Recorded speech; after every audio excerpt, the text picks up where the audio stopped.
Hello guys, నమస్తే, welcome back to our channel. So ఇవాళ మన వీడియో వచ్చేసి రజాకా సినిమా రివ్యూ అనమాట. నిన్న నైటే సినిమా చూడడం జరిగింది. సినిమా చూసాక నా ఒపీనియన్ చెప్పాలంటే ఏమనుకుంటారు మీరు? ఏముంది భయ్యా సినిమా, మ్యాడ్, అసలు మ్యాడ్ అంటే మ్యాడ్, అసలు అట్లుంది సినిమా. ఎందుకు ఇంతగానం చెప్తున్నా అని అంటే దానికి ఒక పర్టికులర్ రీజన్ ఉంది. సో ఈ సినిమా అంతా ఇందులో ఏ స్టార్ క్యాస్ట్ లేదు, పెద్ద పెద్ద క్యాస్టింగ్ లేదు, కాకపోతే మంచి మంచి యాక్టర్స్ ఉన్నారనమాట. వాళ్ళంతా బాగా పెట్టేసారని చెప్పాలి, అంతా బాగా చేసారనమాట. సో యాక్టర్ పర్ఫార్మెన్సెస్ విషయానికి వస్తే మాత్రం ఒక్కరంటే ఒక్కరు కూడా తక్కువ చేయలేదు భయ్య. ఒకరిని మించి ఒకరు చేశారు. నాకైతే చాలా బాగా నచ్చినాయి అలా యాక్టింగ్. సో యాక్టింగ్ పరంగా మాత్రం ఈ సినిమాకి ఎంత ఇచ్చినా తక్కువ రేటింగ్. సో నేనైతే 4.5 ఇచ్చేస్తాను భయ్య. కళ్ళు మూసుకొని ఇచ్చేస్తాను, అంత బాగుంది అలా యాక్టింగ్. సో ఈ సినిమాలో మేజర్ ప్లస్ వచ్చేసి పెద్ద స్టార్ క్యాస్ట్ లేదు, స్టోరీని ఏం చెడగొట్టలేదు, ఉన్న సీన్లు ఎట్లున్నాయో అట్లా తీసుకొచ్చి గుద్దిరనే చెప్పాలి. సో చాలా రాగా రియలిస్టిక్గా తీసారు సినిమా అంతా. సో ఇలాంటి సినిమా మనం డెఫినెట్గా ఎంకరేజ్ చేయాలి, అట్లానే ఉండాలి మన రివ్యూస్ కూడా, మనం చెప్పే మాటలు కూడా.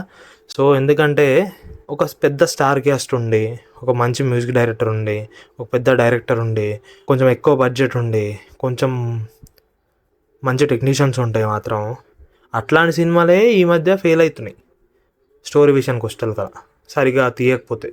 సో ఈ సినిమాకి అందులో అవేవీ లేవు, ఫ్రాంక్గా చెప్పాలంటే అవేవి సరిగ్గా లేవు.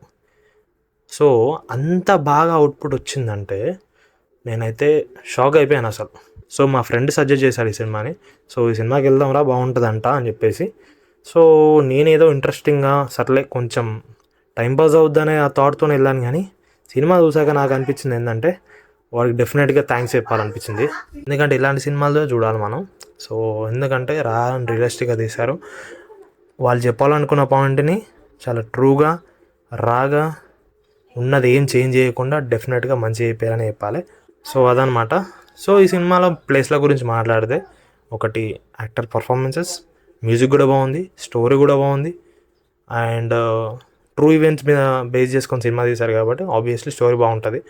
అండ్ గ్రాఫిక్స్ గురించి మాట్లాడితే సో నాకు చాలా ఎక్కువ అనిపించిన విషయం ఏంటంటే, చాలా ఎక్కువ ఇంప్రెస్ అయిన విషయం ఏంటంటే గ్రాఫిక్స్ భయ్య. సో అంత లిమిటెడ్ బడ్జెట్లో ఆ రేంజ్ గ్రాఫిక్స్ ఏంది భయ్యా, ఆల్మోస్ట్ రియల్ ఉన్నాయి సెట్స్ అని. నాకు చాలా రియలిస్టిక్గా అనిపించినాయి కొన్ని సెట్స్ అయితే.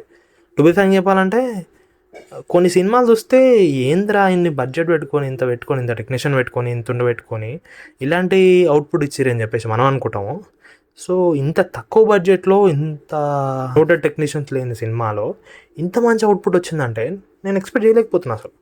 సో ఈ సినిమా గురించి మాట్లాడితే చెప్పుకుంటూ పోతే 10 నిమిషాలైనా సరిపోదు, 20 నిమిషాలైనా సరిపోదు, అంత బాగుంది సినిమా. సో ఈ సినిమాలో ఇంకొక ప్లస్ ఏంటంటే చెప్పాను కదా, గ్రాఫిక్స్ అనమాట. కొన్ని సెట్స్ అయితే చాలా రియలిస్టిక్ ఉన్నాయి. లైక్ చార్మినార్ సెట్స్ కానీ కొన్ని సెట్స్ ఉన్నాయి రియల్ లొకేషన్లో షూట్ చేయలేదు కాబట్టి కొన్నిట్లలో. సో ఇది యూజ్ చేశారనమాట. సో అదనమాట. అండ్ ఈ సినిమాలో నెగిటివ్స్ గురించి మాట్లాడితే మాత్రం పెద్ద ఏం లేవు భయ్యా నెగిటివ్స్. కాకపోతే జనరల్గా ఒక సినిమా ఆడియన్స్గా చెప్పాలంటే, ఐ మీన్ న్యూట్రల్ ఆడియన్స్గా చెప్పాలంటే కొన్ని ఉంటాయి. ఏంటంటే ఫస్ట్ వచ్చేసి ఈ సినిమా అంతా మొత్తం దాన్ని ఏమంటారు, కొండలు గుట్టలల్లా ఏదో ఎంటీ స్పేస్ తీసుకొని చేసినట్టు ఉంటుంది, అదొకటి.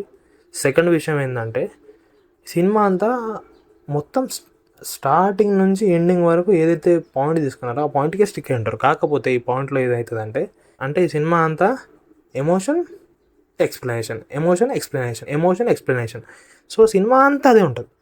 సో ఎట్లా అనిపిస్తుంది అంటే ఒక పాయింట్లోకి వచ్చేది కదా, టు బి ఫ్రాంక్ చెప్పాలంటే ఏమీ అనిపించదు. కాకపోతే ఎక్కడన్నా మనకి స్లైట్గా ఏంట్రా ఇల్లు ఇదే చూపిస్తున్నారు అని చెప్పేసి అనిపిస్తుంది. కాకపోతే మనం అర్థం చేసుకోవాల్సిన విషయం ఏంటంటే అవి మన తెలంగాణ రాష్ట్రంలో ఉన్న, ఐ మీన్ హైదరాబాద్లో ఆ నిజాం నవాబులు పరిపాలించిన రాష్ట్రంలో, అదే ఆ రాజ్యంలో ఒక్కొక్క గ్రామంలో నుంచి ఒక్కొక్క ఇన్సిడెంట్ తీసుకున్నారనమాట.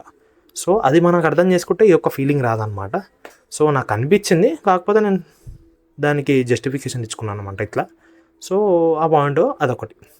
సో ఈ సినిమాలో పెద్ద నెగిటివ్స్ కూడా ఏం లేవు పోయా, ఇదే అంతే, ఇంతకుమించి ఏం లేవు. మ్యాక్సిమం అందరికి నచ్చుతుంది.